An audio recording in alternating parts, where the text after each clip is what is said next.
Bienvenidos a Es Tiempo de Matemáticas en Conradio. Mi nombre es Carlos Díez y los estaré acompañando durante la próxima media hora para compartir con ustedes noticias, personajes, historias, curiosidades, retos, publicaciones y algo de humor. Todo relacionado con el mundo de las matemáticas. Acompáñenme.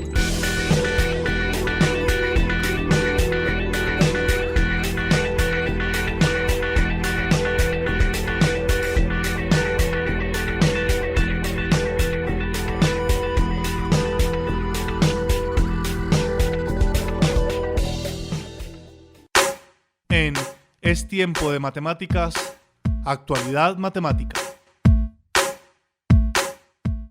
Un matemático no tiene que pensar que su trabajo servirá para la industria. Lo que tiene que hacer son buenas matemáticas.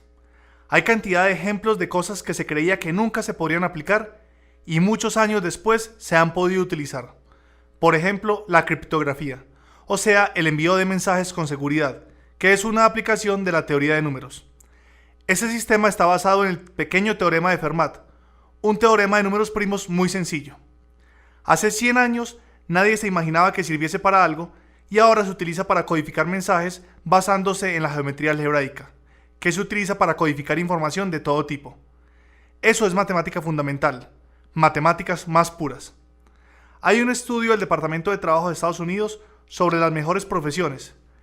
La mejor en aquel país es aquella dedicada a las matemáticas, ya sea en la industria, en aeropuertos, en bancos, en seguros, etc. Todos los trabajos basados en matemáticas. Y la segunda mejor es la de estadística. Es un error pensar que la persona que estudia esta ciencia solo podrá ser profesor. De hecho, la mayoría de personas que se gradúan como matemáticos encuentran trabajo rápidamente y no solamente en docencia. Según datos del Ministerio de Protección Social y del Ministerio de Hacienda, entre las áreas más rentables en el país están las ciencias sociales y humanas y las matemáticas y ciencias naturales. Y además las matemáticas son una de las carreras con menor tasa de desempleo. En resumen, el panorama dice que vale la pena pensar en estudiar matemáticas. En Es Tiempo de Matemáticas, humor matemático. Este humor de hoy es un humor geek, más aún es un humor bien matemático. ¿Cuántos lógicos matemáticos se necesitan para cambiar un bombillo? La respuesta, ninguno. No lo pueden hacer, pero pueden demostrar que es posible. Ahora, ¿cuántos analistas numéricos se necesitan para cambiar un bombillo? Se necesitan 3,9967, luego de 6 iteraciones del proceso. ¿Cuántos geométricos clásicos se necesitan para cambiar un bombillo? Ninguno, porque no lo pueden hacer con regla y compás. ¿Cuántos topólogos se necesitan para cambiar un bombillo? 1, pero lo volvería una dona. ¿Cuántos analistas se necesitan para cambiar un bombillo? 3. Uno que pruebe la existencia, otro que pruebe la unicidad y el tercero que derive un algoritmo no constructivo para poder hacerlo. En Es Tiempo de Matemáticas, de matemáticos. Hace un tiempo mencioné los diagramas de Voronoi y prometí que algún día hablaríamos de ellos en el programa. Pues llegó el momento. El diagrama de Voronoi es una de las estructuras clásicas en geometría computacional, una disciplina encargada de resolver problemas geométricos mediante métodos algorítmicos. Este diagrama es una estructura sencilla, muy sencilla, y poderosa, también muy poderosa, que parte de una idea tan natural que ha sido descubierta varias veces a lo largo de la historia. De ahí que tenga distintos nombres como diagrama de Voronoi, por supuesto, polígonos de Thiessen, regiones de Wigner-Seitz, etc. Pero, ¿qué es un diagrama de Voronoi? Vamos a explicarlo con un ejemplo. Supongamos que tenemos una empresa cuya función es ayudar a nuestros clientes a encontrar los servicios más cercanos a su situación actual. Recibimos unas coordenadas y en el menor tiempo posible tenemos que suministrarle la dirección del restaurante, gasolinera, parqueadero, etc. más cercano a un cliente. ¿Cómo lo hacemos? Pensemos en el problema de manera geométrica. Por ejemplo, si tuviéramos que encontrar entre las gasolineras la más cercana, ¿cómo la seleccionamos? Fácil, diríamos. Medimos las distancias a cada una de las gasolineras y nos quedaríamos con la que tenga la distancia más pequeña. Esta es una respuesta correcta, pero no del todo. Vamos a repetir las condiciones del problema. tenemos que dar la respuesta en el menor tiempo posible. ¿Y cuánto tardaríamos con este procedimiento de medir las distancias? Pues ciertamente no es un procedimiento corto. Y si son muchos los clientes de nuestra empresa, no podríamos hacerlo. Por eso, en lugar de medir la distancia a cada una de las gasolineras, hacemos una partición del plano en regiones. De tal forma que si un punto cae dentro de una determinada región, entonces podemos decir cuál es su gasolinera más cercana. Justamente esa partición es un diagrama de Voronoi. O si queremos una definición más precisa, podemos decir: alerta de definición matemática, que conste. Dado un conjunto S de generadores en el plano, el diagrama de Voronoi de S es la teselación, o sea la partición, del plano, tal que a cada punto de S le asigna la región formada por los puntos del plano que están más cerca de él que de cualquier otro elemento de S. No nos engañemos, construir el diagrama no es más rápido que medir la distancia a cada gasolinera. Pero si bien construir el diagrama puede ser más lento, solo tenemos que hacerlo una vez, y a partir de ahí podemos determinar en qué región está cada punto. Gastamos un poco más de tiempo al inicio, pero luego nuestras búsquedas serán mucho más rápidas. Otro problema de ejemplo es si queremos situar una fábrica contaminante lo más lejos posible de cualquier ciudad. ¿Cómo encontrar el sitio idóneo? Recurriendo de nuevo a un diagrama de Voronoi. Sabiendo que los vértices, o sea los puntos que pertenecen al borde de tres regiones del diagrama, son los que están más lejos de los generadores de esas regiones y por ende de los demás. Luego nuestra búsqueda se reduce solo a comprobar los vértices del diagrama. La lista de aplicaciones del diagrama sigue y sigue. Están en la biología, en la química, en la antropología, etc. Por eso, una buena página para ver algunas de ellas es de Voronoi Website. En Es tiempo de matemáticas, matemáticas de lo cotidiano. ¿Por qué las tarjetas de crédito tienen la forma que tienen? Es una pregunta de esas que no lo dejan dormir a uno. Las tarjetas de crédito, esos trozos de plástico de forma rectangular que utilizamos para pagar sin tener dinero en la mano, sean del banco que sean, todas son iguales. Pero no solamente las tarjetas de crédito, sino también la cédula, el pase, etc. Pero, ¿por qué tienen esa forma? Si tomamos una tarjeta de crédito y medimos su largo y su ancho, y luego calculamos el cociente, o sea la división de ambas longitudes, obtendremos un número parecido al 1,618. ¿Pero por qué ese número y no otro? ¿Por qué no usar un rectángulo cuyo lado sea el doble que el menor? Y así será más fácil de construir en vez de tener que estar pendiente de que encaje con varios decimales. La explicación es muy sencilla. El número anterior es el número áureo, el 1,618. ¿Y qué particularidad tiene el número áureo para que tenga un nombre propio y que se use para hacer tarjetas de crédito? Pues que es un número que proporciona belleza y equilibrio a todo aquello a lo que se le aplique. Este número hace que las tarjetas de crédito y todos los objetos que guarden esa proporción cumplan la propiedad de que si se dibuja el cuadrado interior más grande que se pueda dentro de la tarjeta, es decir, aquel cuyo lado mide lo mismo que el ancho del rectángulo, entonces el rectángulo original, el de la tarjeta, ha quedado dividido en dos partes, una con un cuadrado y otra con un rectángulo más pequeño. Ahora bien, al medir el largo y el ancho del nuevo rectángulo, el pequeño, y calcular otra vez la división entre las dos cantidades, ¡sorpresa!, sale el mismo número que antes, el 1,618, el número áureo. Y más aún, si pudiéramos repetir el experimento con el rectángulo que hemos obtenido infinitas veces, conseguiríamos rectángulos cada vez más y más pequeños y siempre con el número áureo de por medio. Se podría decir que de entre todos los rectángulos que se pueden dibujar, el áureo es el más proporcionado, el perfecto, el modelo a seguir. Por eso es el que se usa para las tarjetas de crédito y hasta para las cajetillas de cigarrillos. Si no me creen, hagan la prueba. De este número áureo hemos hablado antes en el programa porque se encuentra de muchas maneras en la naturaleza y es la esencia de la serie de Fibonacci de la que también hemos hablado. ¿Y el ser humano está caracterizado de alguna u otra forma por esta proporción? La respuesta es sí. La relación entre nuestra altura y la altura que se encuentra el ombligo, por ejemplo, se muestra en el conocidísimo dibujo de Leonardo da Vinci, El hombre de Vitruvio, que describe las múltiples relaciones que se dan en el cuerpo de un hombre. De hecho, se dice que es el canon de las proporciones humanas. ¿Casualidad? Es evidente que la casualidad o el azar podrían ser actores secundarios en estos hechos. porque el papel principal le corresponde sin duda alguna a ese número que aporta equilibrio, belleza y armonía allá donde se manifiesta, el número áureo. En Es tiempo de matemáticas, historias.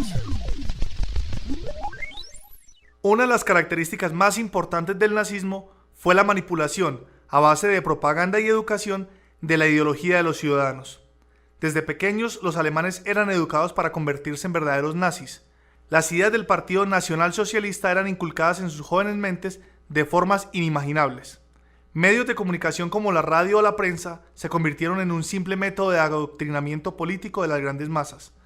Pero ante todo, los nazis veían como objetivo principal moldear a los niños a su imagen, ya que eran ellos, los jóvenes, los que mantendrían el Reich en el futuro. Había todo tipo de formas de lograr esto, mediante cuentos infantiles, canciones, adaptación de historias a los ideales nazis, etc. Sin embargo, también usaron formas muy poco comunes de adoctrinamiento. El ejemplo más representativo, desde hasta dónde podía llegar el gobierno, era mediante el uso de las matemáticas como otra forma de educar políticamente.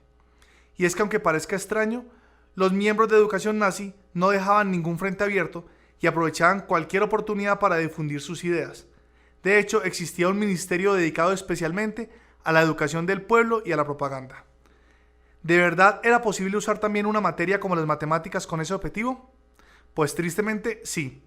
Los ministros de educación lo consiguieron con gran maestría. Nada mejor que ver un ejemplo de aquella época. Un loco cuesta cada día 4 marcos. Un inválido 5,5 marcos. Un criminal 3,5 marcos. En muchos casos, un funcionario no cobra más que 4 marcos. Un empleado 3,6 marcos. Un aprendiz solo 2 marcos. Calculen cuánto cuesta anualmente los 300.000 locos y epilépticos de Alemania. ¿Cuánto se ahorraría el Estado si estos individuos fueran eliminados? ¿Cuántos préstamos de 1.000 marcos podría conceder a matrimonios si pudiéramos economizar ese dinero? El mensaje que hay tras ese sencillo problema de matemáticas está claro: plantar una semilla de odio hacia todo lo que sobraba en la Alemania nazi. De esa forma se conseguía que los jóvenes se indignaran ante el alto precio que costaba mantener enfermos mentales o parados, y que al mismo tiempo pensaran que si estos eran eliminados, este dinero se podía invertir en fines que los beneficiaban a ellos, como concediendo préstamos a jóvenes matrimonios. Es natural que con este tipo de argumentos los chicos empezaran a desarrollar el odio del que hacían gala sus gobernantes. Si observamos la escasa dificultad de este ejercicio, podemos observar que probablemente era resuelto en clases de niños de muy escasa edad. Ya entonces se les empezaba a inculcar esa cultura discriminatoria. Hay más ejemplos igual o más repudiables que este. La ciencia nunca puede estar relacionada con una determinada ideología política, pero los tiranos sí pueden aprovecharse de la educación con objetivos más oscuros, como ocurrió con los nazis y las matemáticas. Para terminar, he aquí un extracto que Adolfo Hitler escribió en su libro Mi lucha. La culminación de toda labor educacional del Estado racista consistirá en infiltrar instintiva y racionalmente en los corazones y los cerebros de la juventud que le está confiada la noción y el sentimiento de raza. Ningún adolescente, sea varón o mujer, deberá dejar la escuela antes de hallarse plenamente convencido de lo que significa la puridad de la sangre y su necesidad. En Es tiempo de matemáticas, matemáticamente. Un niño pequeño preguntó: ¿por qué le dicen 1 si tiene 3? ¿Por qué le dicen 2 si tiene 4? ¿Por qué le dicen 3 si tiene 5? ¿A qué se refería? En Es tiempo de matemáticas, matemática curiosa. Desde que los números fueron creados, en nuestro caso los números mal llamados arábigos, las personas han sentido atracción por relacionar los fenómenos y hechos que los rodean con estos, como si los números fueran algo intrínseco del universo y nada más lejos de esto, ya que han sido una invención humana. Y es que las casualidades se dan a diario, y esto nos despierta el interés, llegando inclusive a buscar relaciones sobrenaturales entre esos números que vemos y los hechos que nos rodean. Un caso en particular es el famoso ciclo de la luna de 28 días. Este curioso número par también se repite en el ciclo menstrual de la mujer. ¿Coincidencia? ¿O la luna en realidad influye sobre la evolución femenina? Esta creencia se extiende incluso hasta las tradiciones religiosas orientales, las cuales daban por hecho la relación entre estos dos periodos de tiempo. y es que tanta exactitud confundía hasta a los científicos más escépticos del pasado. Uno de los números impares que más ha dado de qué hablar es el número 7, y es que a este número primo se le atribuyen poderes de buena suerte. Todo esto se debe a que las personas entienden que el número 7 se repite mucho. Como ejemplos tenemos que son 7 los días de la semana, 7 las notas musicales, 7 los colores del arco iris, 7 los pecados capitales, las artes también son 7 y los mares son 7, 7 también son las maravillas del mundo. En la Biblia se habla de 7 vacas flacas y 7 vacas gordas. En el hinduismo existen 7 chakras en el cuerpo humano. El cuento de los hermanos Grimm, Blancanieves y los 7 enanitos. Jesucristo explica que se deben perdonar 70 veces 7. Por suerte, la mano no tiene 7 dedos, ya que si no llegaría a pensar que estamos regidos por este simpático número natural. Hay algunos números menos dichosos, y entre esos está el número 13, pues a este se le relaciona con la mala suerte. Esta superstición es llevada básicamente en Occidente, donde los latinos consideran el martes 13 de mala suerte y se realizan actos de brujería. En países anglosajones, el fatídico día ya no es el martes, sino el viernes 13. Y es que esta superstición ha acabado tan hondo que este número es omitido en calles, carros de Fórmula 1, aviones, edificios, entre otros. Existen otros como el 69, que es relacionado con el sexo, el 45 con las pistolas, el 14 con el amor, el 12 con los apóstoles, etc. Y es que en cada país y cada cultura existen creencias y tradiciones relacionadas con los números y los hechos que los rodean. Para crear confusiones o resolverlas, el hecho es que las matemáticas han facilitado todas las operaciones y actividades humanas. Las matemáticas van desde lo ridículamente simple hasta lo extremadamente complejo y debido a su importancia siempre estarán presentes en las actividades del ser humano. Hasta aquí el programa de hoy. Mi nombre es Carlos Díez y los espero en una nueva emisión de Es Tiempo de Matemáticas, aquí en Conradio, la emisora de la Conrad Lorenz. Y terminamos como siempre citando. No sé lo que pareceré a los ojos del mundo, pero a los míos es como si hubiese sido un muchacho que juega en la orilla del mar y se divierte de tanto en tanto encontrando un guijarro más pulido o una concha más hermosa, mientras el inmenso océano de la verdad se extendía inexplorado frente a mí. Isaac Newton.